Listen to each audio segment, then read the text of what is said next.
കോഴഞ്ചേരിക്ക് സമീപം കുറിയന്നൂർ സ്വദേശിനി സിജി വാഹനാപകടത്തിൽ മരണപ്പെട്ട സംഭവത്തിൽ സിജിയുടെ ഭർത്താവും ആൺസുഹൃത്തും തമ്മിൽ നടത്തിയ ഒരു ഫോൺ സംഭാഷണമാണ് ഇപ്പോൾ ഫോക്കസ് TV പുറത്തുവിടുന്നത്.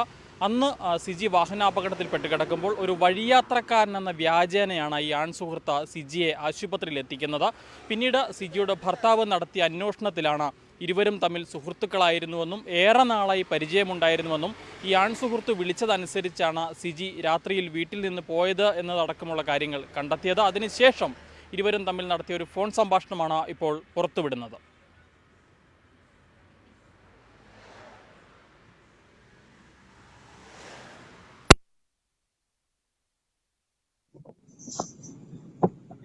ഞാൻ വരുന്ന വഴിക്കാണ് ഇത് കാണുന്നത്. ഞാൻ ഉള്ള കാര്യമാണ് പറയുന്നത്. പറയരുത് എന്റെ അടുത്ത്. എന്റെ ഫസ്റ്റ് ആക്സിഡന്റ് കൊണ്ട് നീ ഉണ്ടായിരുന്നു, സെക്കൻഡ് ആക്സിഡന്റ് ഉണ്ടായിരുന്നു. എനിക്ക് എത്ര മനസ്സിലായി, ഞാൻ മൃഗമല്ല ഞാൻ. എനിക്ക് മനസ്സിലാക്കാൻ എനിക്കറിയാം എനിക്ക് മനസ്സിലാക്കാൻ പറ്റും. നീ അവളുടെ വീട്ടിൽ പോയത് ഞാൻ അറിഞ്ഞതാ. നീ അവളുടെ വീട്ടിൽ പോയത് എല്ലാ കാര്യങ്ങളും ഞാൻ അറിഞ്ഞതാണ്. ഇത് ഇങ്ങനെ പോയി കഴിഞ്ഞാൽ സത്യം പറഞ്ഞു നിന്റെ കുടുംബം വരെ ഞാൻ ഇല്ലാതാക്കി കളയും. നീ കാണുന്നതല്ല ഞാൻ സത്യം പറഞ്ഞു. ഞാൻ ഇറങ്ങി കഴിഞ്ഞാണല്ലോ, ഞാൻ ഇപ്പോഴും ഞാൻ ഇറങ്ങി കഴിഞ്ഞാണല്ലോ, നിന്റെ കുടുംബത്തോടെ ഇല്ലാതാക്കാൻ എനിക്ക് പറ്റും. അതായിട്ട് നീയായിട്ട് പറഞ്ഞായിരിക്കും ഏറ്റവും നല്ലത്. എന്താ സംഭവിച്ചെന്ന് മാത്രം എനിക്ക് അറിഞ്ഞാൽ മതി. ഇല്ലെങ്കിൽ അവളെ തെമ്മാടി കുഴിക്കാതെ അടക്കേണ്ടി വരും. അവൾ എന്നോട് സംസാരിക്കണമെന്ന് പറഞ്ഞു. അങ്ങനെ കോഴഞ്ചേരിക്ക് വിളിച്ചതാ.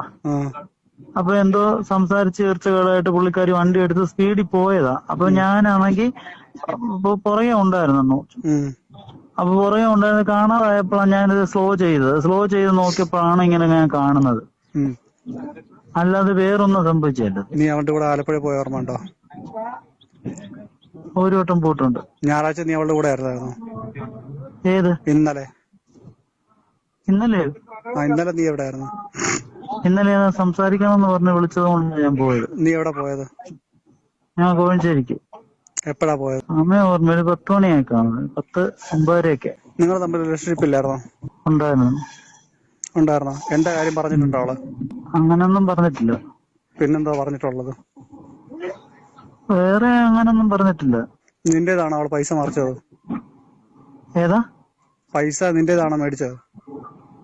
എന്ത് പൈസ? നീയുമായിട്ട് എങ്ങനെയാണ് പരിചയപ്പെട്ട? അത്ര എനിക്ക് അറിഞ്ഞാൽ മതി. പൈസ ഒന്നും മേടിച്ചിട്ടില്ല ഞങ്ങളൊന്നും. നീ എങ്ങനെ പരിചയപ്പെട്ടത് മാത്രം പറഞ്ഞാൽ മതി. പൈസ ഇടപാടൊന്നുമില്ല. നീ എങ്ങനെ പരിചയപ്പെട്ട അവളെ? ഞാൻ ഈ അക്ഷയ പോയപ്പോ കണ്ടിട്ടുണ്ട്, പിന്നെ ഇരന്തൂര് വെച്ചും കണ്ടിട്ടുണ്ട്. പിന്നെ അങ്ങനെ ഫോണൊക്കെ വിളിക്കായിരുന്നു, അത്രേ ഉള്ളായിരുന്നു. അവള് വിളിക്കുന്നുണ്ടായിരുന്നോ? ഇടയ്ക്ക് വിളിക്കുമായിരുന്നു. എന്താ അവള് പറയാനുള്ളത്? ചുമ്മാ എന്തെങ്കിലും സംസാരിക്കുക, അത്രേ ഉള്ളൂ. നിങ്ങൾ ആലപ്പുഴയ്ക്ക് പോയപ്പോ റൂം എടുത്തിട്ടില്ല? അങ്ങനൊന്നും ചെയ്തിട്ടില്ല. ഒന്നും നടന്നിട്ടില്ല? ഇല്ല, അങ്ങനൊന്നും ചെയ്തിട്ടില്ല. ഞാൻ നിന്റെ കുടുംബത്തിൽ വന്ന് കയറി നിനക്ക് നാണക്കേട് അങ്ങ് ഏറ്റവും. ഞാൻ എന്താ ചെയ്യേണ്ടത്? ഞാൻ എന്താ ചെയ്യേണ്ടത് അത് പറ. ഞാനിപ്പൊ എന്താ ചെയ്യേണ്ടത് നീ മാത്രം പറഞ്ഞാൽ മതി. നിന്റെ വീട്ടിൽ വരണോ?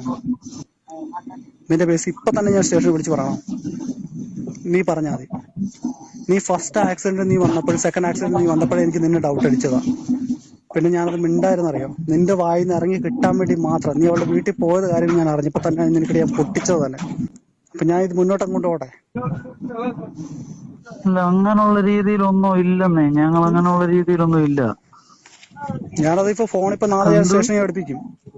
ഞാൻ ഫോൺ സ്റ്റേഷനിൽ ബുക്ക് കഴിഞ്ഞാൽ എല്ലാ കാര്യങ്ങളും ഞാൻ അറിയും.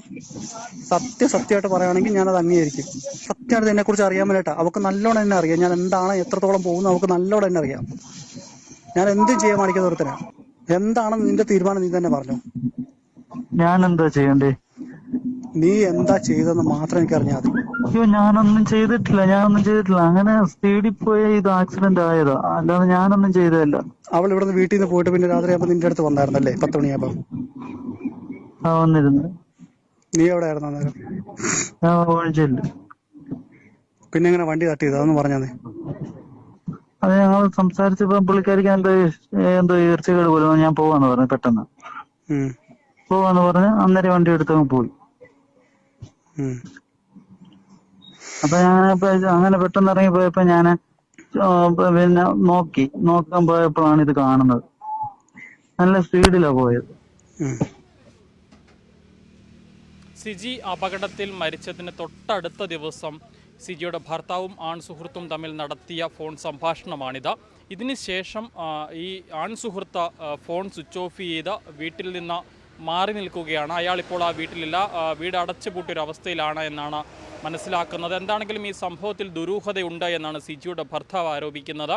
അതായത് വഴിയാത്രക്കാരനാണ് എന്ന വ്യാജേനയാണ് ആശുപത്രിയിൽ എത്തിക്കുന്നത്. അതിനുശേഷം നടത്തിയ അന്വേഷണത്തിലാണ് ഇത്തരത്തിൽ ഒരു സംഭവം ഇതിന് പിന്നിലുണ്ട് എന്നുള്ളത് മനസ്സിലാക്കുന്നത്. എന്താണെങ്കിലും ഈ സംഭവത്തിൽ ഇപ്പോൾ ഗുരുതരമായ ആരോപണങ്ങൾ ഉന്നയിച്ചുകൊണ്ട് സിജിയുടെ ഭർത്താവ് രംഗത്തെത്തിയിരിക്കുകയാണ്. പത്തനംതിട്ട ജില്ലാ പോലീസ് മേധാവിക്കടക്കം പരാതി നൽകിയിട്ടുണ്ട്. സംഭവത്തിൽ സത്യാവസ്ഥ പുറത്തു കൊണ്ടുവരണമെന്നാണ് സിജിയുടെ ഭർത്താവ് ആവശ്യപ്പെടുന്നത്.